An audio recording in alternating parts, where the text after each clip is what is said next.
長篇趣劇《聰明人》狗官司現在開始播出。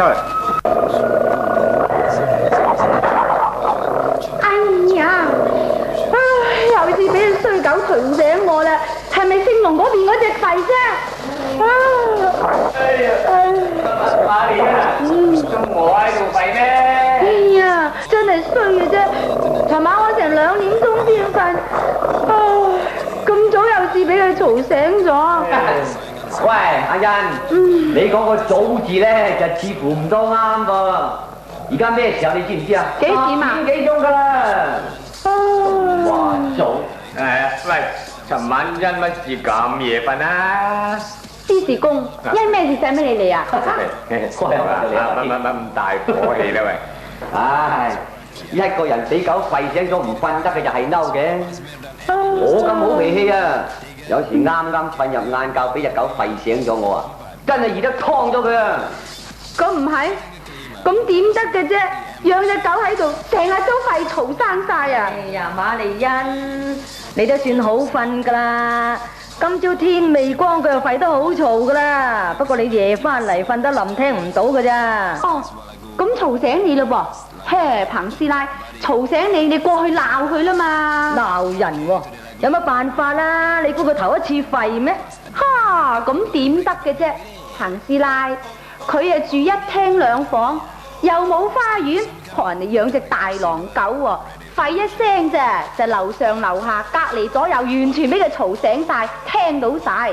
但係嗰隻狗吠咧，佢完全唔理嘅喎，咁先至黑人憎啊嘛。梗係唔理啦，唔通仔去呵下？其實住啲咁嘅樓，應該唔准養狗至啱嘅。咁唔係？唉，咁又唔得嘅，彭師奶，法律上係冇唔准人養狗嘅喎。哎呀，唔准人養狗唔得喎，佢亂咁吠就唔得嘅啦嘛。亂吠啊！咁本來狗吠呢件嘢，法律上都冇乜制止嘅。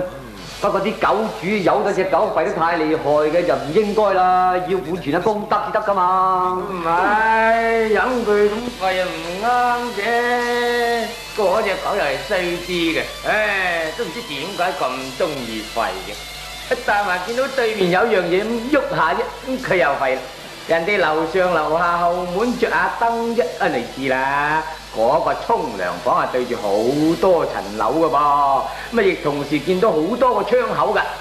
但凡見到第二個窗口有啲嘢咁移動下啫，佢又吠咯。咁我哋點得安寧呢？係咪？喂，彭師奶啊，咩啊？唔係啦，我哋都要過去揾龍先生傾下先得噶啦。好啊，求知名人一齊過去鬧佢哋咯。係啊，彭師奶，阿欣，呢啲嘢女人氣好啲嘅。你哋易講説話啊嘛，咁就係啦，彭師奶，我哋名人哥咧就好正嘅，叫佢出口咧就得。如果你叫佢喐手咯，佢點都唔肯噶。唔係咁講嘅，阿欣。不過女人大家聯絡下就易啲，男人都出埋嚟面太嚴重啦，係咪啊？唔使佢去求知去都得啦。我啊唔好啩。如果講打嘅時候先至叫我去咧，靠把口去講咧，我就唔係嗰皮嘅咧。係啦，你哋兩個女人去啱噶啦嚇。去啦，好啦，阿欣，咁我同你兩個去啦。喂，彭師奶啊，先禮後兵，初咧唔好咁惡先至好嘅，知嘛？係啦，你估我而家去揾交嗌咩？不過希望大家將就下啊嘛。咁去啦。好，祝你哋人到成功啊！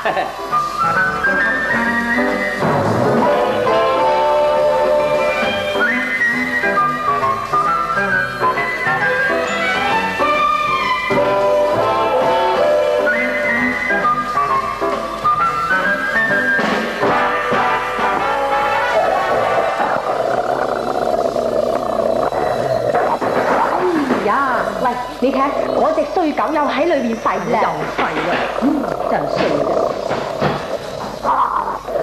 喂，點解話我只係衰狗啊？嚇！龍生，我哋話隻狗啫，唔係話你。哦，阿彭師奶，有咩指教呢？冇嘢，我同呢位馬小姐住喺你隔離嘅，你都知啦。哦，知。咁有咩指教呢？其實就冇咩事嘅，因為我哋間屋同你哋嘅屋咧差唔多係相連嘅，一個天井就同埋通天。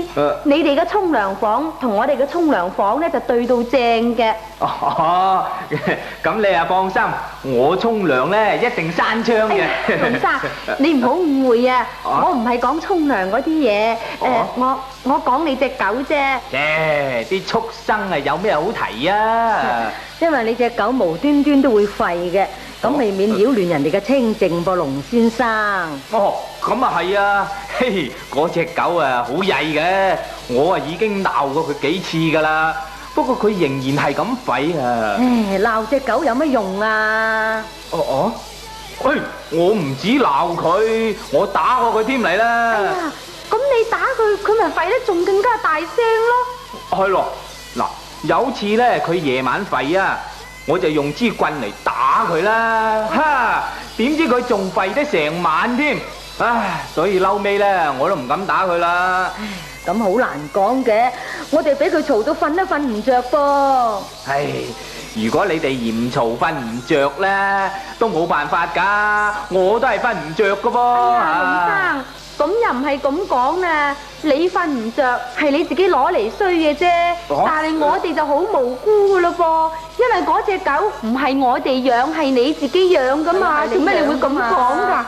唉，咁我都唔想養隻狗嚟吠嘅，不過啲畜生吠起上嚟咧，我啊的確冇咩辦法噶噃。咁你可以唔養嗰隻狗噶？嘿，彭師奶，我做人又唔學得你哋咁殘忍嘅。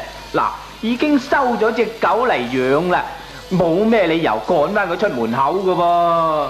咁又唔係咁講啦，你哋既然係冇個花園嚟養嘅咧，咁就唔好養狗啦嘛，你知唔知啊？而家你咁樣養狗啊，嘈住晒隔離鄰舍噶噃。咁呢啲都冇辦法噶啦。照我話呢，最好係你哋閂密道窗，咁就冇咁大聲啦。你都冇解嘅，而家就嚟天熱噶咯噃，點可以閂埋窗門嘅？你想熱死我哋啊？咁唔通我盜啞隻狗咩？咁就冇辦法啦。龍先生，計我話你都要替左鄰右里着想下至得嘅。一個人唔能夠咁自私嘅。我啊已經諗過噶啦。後尾諗真下咧，我都冇乜相干啦。咩話？成晚係咁吠到人哋都瞓唔着，你都話冇相干？啲聲音就聽下就慣嘅啫。嗱，我啊有個朋友住響飛機場附近喎，咁佢最初咧都話唔習慣，一有飛機起飛啫，咁就成個跳起啦。但係佢住得3幾個月咧，習慣咗啦，咁而家飛機起飛又好，降落又好，佢乜都唔理，佢完全冇注意到啊！咁將來我隻狗吠得3幾個月頭啦，咁你哋嘅聽覺亦都麻木咗啦，係嘛？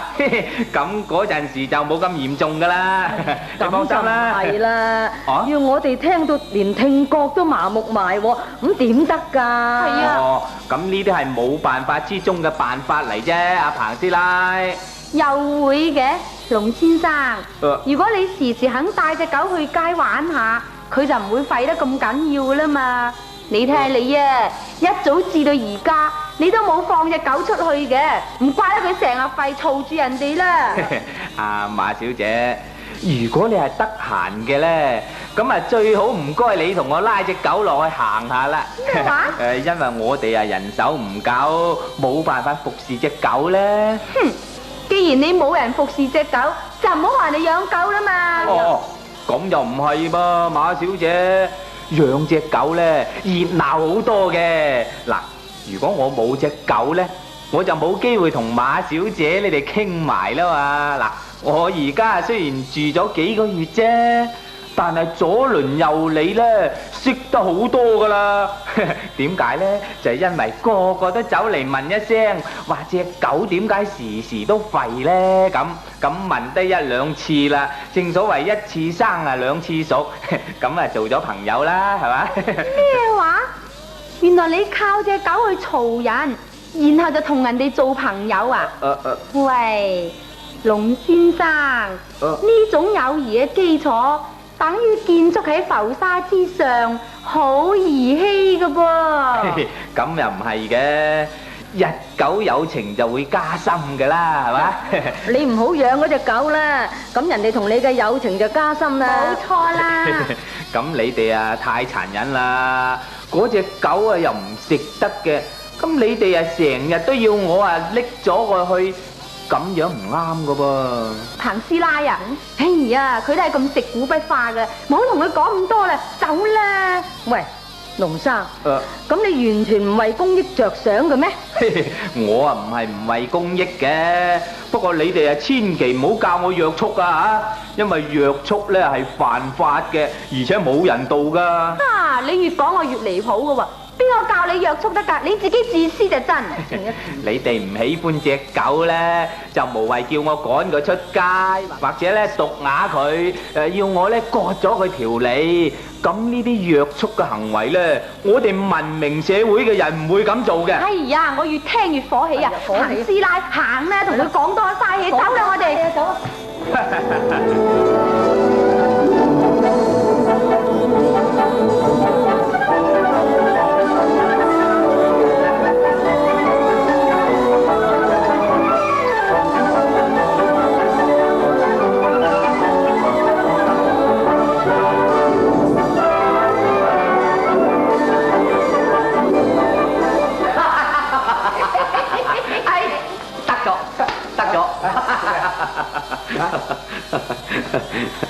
名人啊，你拎住張報紙笑到見牙唔見眼咁做咩啫？你阿欣啊，我喺報紙嗰處啊睇到段狗官司啊，嗰個人打官司贏咗啊！邊個贏咗啊？明人哋打官司贏咗啊，關你咩事啊？喂，究竟係點嘅啫？咧係咁嘅。有個人喺淺水灣嗰度住，咁佢養嗰隻狗啊，時時吠啊，騷擾鄰居。咁而家隔離嘅人咧去官府處告佢一狀，好啊，咁結果官府咧就判原告得直，咁即係話養狗嗰個人係犯例咁解。所以我睇到咪笑咯。嗱，既然係有個咁嘅判例咯。咁如果我哋有人去告隔離嗰位阿龍生啊，咁啊點咧？我哋都會打贏官司咯，點啊？哇！哎呀，係啊！喂，如果係我哋快啲去告佢咯。阿知咁喎，告人啊好麻煩噶噃，你估話聲咁易噶？嘥好多時間又要使錢噶噃。咁啊唔係咁講嘅，如果時時叫佢隻狗唔好咁嘈，佢都撚快人哋幾句，咪應該告下佢至啱。冇錯。係啊。你哋知唔知道我同瑪麗欣過去同佢講咗一次，俾佢激到幾嬲啊！知你翻嚟佢一於好少理，仲講埋晒啲幽默嘅説話激你添啊！哼，睇見佢我就憎啦！如果有人去告佢要出錢嘅，最緊要咧就叫我出埋份。咁如果去告佢，我睇都會打贏官司嘅。尤其是佢地方少啊，又養隻咁大嘅狗添。不過，唉，呢啲咁麻煩嘅嘢啊，都係無謂做咧。最好就係精人出口，笨人出手咧。咩話？你又出果籠啊，名人？咁點夠義氣嘅你？冇嘢，能夠引起其他各層樓嘅住客去告佢咧，咁我哋就坐享其成啦嘛，傻女。係啦，人哋聽你指喎，名人。咁又唔係人哋聽我指喎。不過你可以出啲辦法噶嘛？嗱，我而家咧就研究阿龍生嗰隻狗啦。嗰隻狗但凡見到嘢，而嗰啲嘢喐下嘅咧，佢都會吠嘅。咁我哋啊一於去買兩個野獸面具翻嚟啊！好似馬騮啊，或者紅人之類嘅面具啦。名人，你估你而家好細咩？唔係噃，你估我買嚟玩啊？買咗個面具翻嚟咧，就係用支晾衫竹頂高佢，遞過去你嘅窗口出邊養下。咁嗰隻狗見到就梗吠㗎啊！佢平時都經常吠㗎啦，而家再吠多啲喎，啲人唔憎佢就問我啦啊！哎呀，你真係揾老襯啊！名人啊，佢吠親，你估我哋聽唔到嘅咩？唉，彭師奶，嗱你啊諗下啦，我就梗係揾個時候冇人瞓覺嘅，個個起晒身。或者夜晚我哋喺度打牌未瞓得咁早嘅，咁嗰陣先至揾支竹對嗰兩個假面具過去啊嘛。咁隻狗吠就嘈人哋啫，我哋個個未瞓唔會嘈到我哋㗎。啊，又係噃！如果我哋命瞓，咪由得佢吠下都好閒啫。係啊，喂，咁你快啲去買兩個面具翻嚟先啦。啊，名人啊，咁吠咗一輪之後又點啊？哦，吠下咧。嗱，我哋就去隔離左右挑撥離間，嗌人哋告嗰位龍雙落。喂，客氣啊！喂，咁噃，名人，你條計仔咧，佢係幾使得？使得啊！最緊要係整兩個馬騮嘅面具翻嚟。係啦，咁嗰隻咁嘅衰狗咧，睇見個馬騮面具啊，我相信佢會成晚吠到天光。冇錯啦，等佢吠緊嘅時候咧，聲我就同阿彭師奶去隔離陳師奶啊、秦師奶嗰度，同埋張生嗰度咧。衰下佢哋，指下佢咪，話佢隻衰狗又試吠啦，咁就好唔啱嘅咁話。係啊，不過嗰個假面具唔好俾人見到先得噶噃。係唔會嘅，冇人睇見嘅。我哋個沖涼房係對正嗰個弄聲嗰個沖涼房噶嘛，佢嗰隻狗喺沖涼房嘅。咁除咗隻狗有邊個見到啊？冇人見到嘅，定啲啦。係一於咁話啦，名人去買面具，仲好似功德無量啊！去啦，去啦！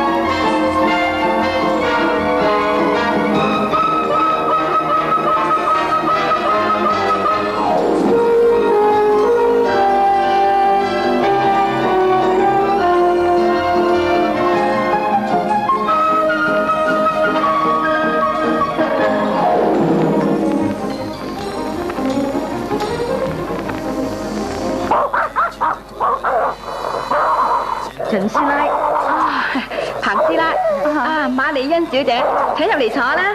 得啦，我哋唔坐啦。不過嚟問下你哋，聽唔聽到隻狗吠咁啫嘛？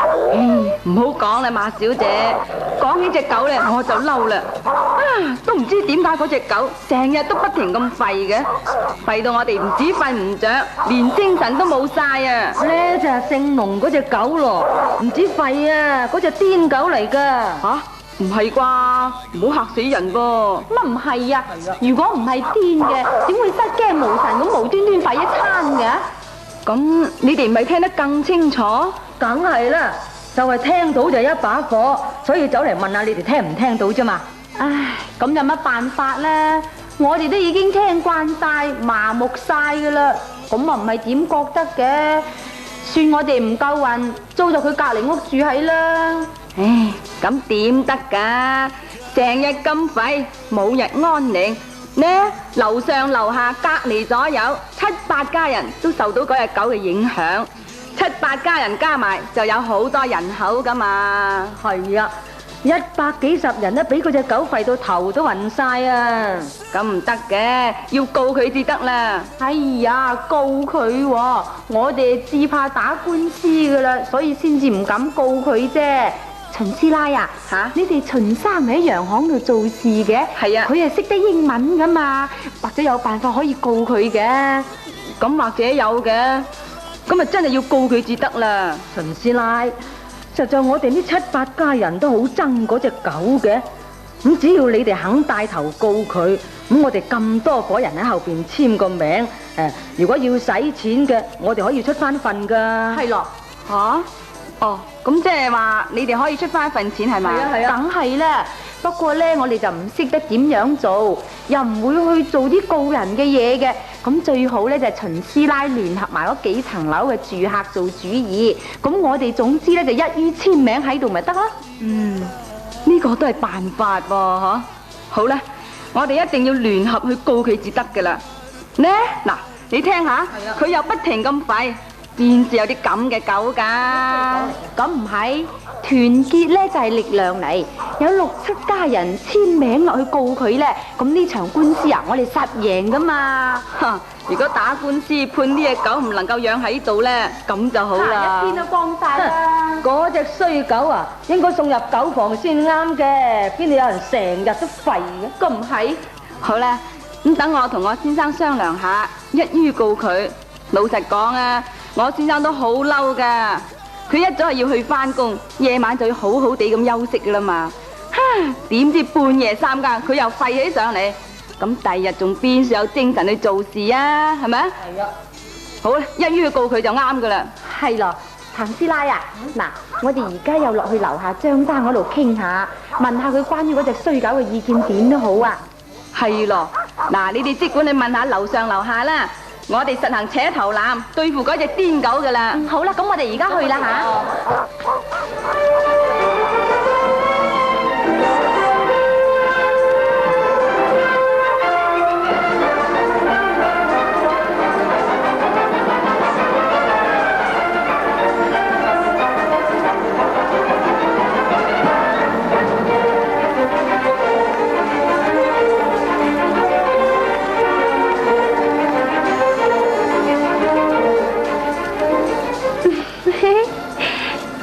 龍先生，阿馬小姐，彭師奶，喂，咁好又嚟坐下咩？嚇，我呢幾時都話隻狗啊，雖然係廢啫，但係都有啲好處嘅，就係可以聯絡朋友。嗱，我自從養咗隻狗之後呢，正所謂奇門如市，不歇咁有人嚟坐嘅。隨便坐，隨便坐嚇。飲茶呢，阿馬小姐、彭師奶。睇下龍先生，唔使咁客氣啦。我哋今日嚟呢，就特登講個消息俾你聽嘅。嚇？消息？咩消息啦嚇？冇，嗱咁你聽住啦。我哋隔離左右樓上樓下總共有8家人啦，咁而家咧都聯埋簽名向警局告你啦。哦，咩話？告我？冇錯。點解啊？點解喎？告你隻狗成日不分日夜咁喺亂咁吠啊，擾人清夢咯。哦，喂，咁告我唔得噶噃！我相信呢，就算法官啊，都冇理由判你哋打贏官司嘅，因為隻狗呢唔能夠規定佢唔吠噶噃。俗語都有話啦，一犬吠應，百犬吠聲啊嘛。從來啲狗吠呢都唔會犯法嘅。唔會犯法？梗係啦。嗱，俾張報紙你睇下啦。哦，有件咁嘅條例啊。嗱，判咗噶啦。哦，嗰個人啊告嗰隻狗時時吠，官判原告得直噶。佢哋一個人告啫噃，而家我哋8伙人告你噃，而且人哋喺淺水灣嘅花園別墅度住，你就住喺白鴿籠大廈，搞到養狼狗啊！你話我哋贏啊，因為你贏啊？冇錯啦，諗真下你。喂，咁搞法傷感情啲啩嚇？喂，打官司啊好麻煩噶噃。咁就唔緊要嘅，你有錢請個律師同我哋打官司啦。我哋咁多伙人出錢嘅啫，又唔係一個人出賣嘅。嗰隻狗咧最近啊又係癲啲嘅。以前嗰幾個月啊，佢都冇吠得咁犀利，而家就唔知點解，有陣時半夜3更咧，佢都忽然間吠起上嚟嘅，好似睇見啲咩恐怖嘅嘢啊咁。初咧我啊以為有賊啫，後尾開門睇下又冇嘢噃。你隻狗直情係癲狗啦，龍生。喂，係啦，阿彭師奶啊。咁你哋而家已經寫咗張狀，呈咗上衙門嘅啦？梗係寫好晒啦，7伙人都簽晒名添啦。嗱，俾你睇下啦。而家咧就仲爭1伙嘅啫，因為張先生啊出咗街未翻屋企，咁等佢翻嚟簽埋個名落去，我哋聽日咧就呈上衙門告你啦。喂，馬小姐，俾啲面都好㗎嚇，大家住埋響呢等大廈嗰度，唔好揾啲咁嘅嘢搞啩。唔好揾啲咁嘅嘢搞喎，你唔好養隻咁嘅衰狗啊！唉，咁就冇辦法啦。有陣時呢，我自己都覺得有啲麻煩嘅。以前我隻狗呢，的確係吠得多啲，但係啊冇最近呢排呢吠得咁犀利啊，真嘅。有時我瞓着咗都俾佢吠醒，唉，佢啊吠起上嚟啊，嗡嗡聲，好似見到老虎啊或者豺狼啊咁嘅。嗰啲吠聲啊，都唔知幾恐怖。你知就好啦。我相信隻狗呢，都怕係癲咗都唔定啦。你諗你啦，係癲啊嘛，龍生。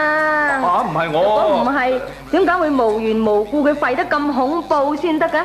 唉，咁啦，阿馬小姐，點啊阿彭師奶，嗱，唔該你哋啊，同我向其他嘅住客咧解釋下，話咧我由而家起即刻將隻狗啊送咗俾人係啦，咁你哋唔好告我啦嚇。咁就得。如果你肯將佢送咗俾人，咁我哋當然唔告你啦。係咯，咁你哋啊俾個機會過我啦，嗱，取消咗張狀啊嚇，唉，住啲咁嘅地方咧，我都係唔能夠養啲咁嘅癲狗嘅。梗係啦，嗱，等我哋咧就唔去告你係啦，俾張狀詞你睇下先啦。好啊。等你知道嗰啲狗官司咧係養狗吠人咧就打輸官司嘅，一定要咁做，大家先有安樂嘅日子㗎。係啦，一於聽你哋話係啦。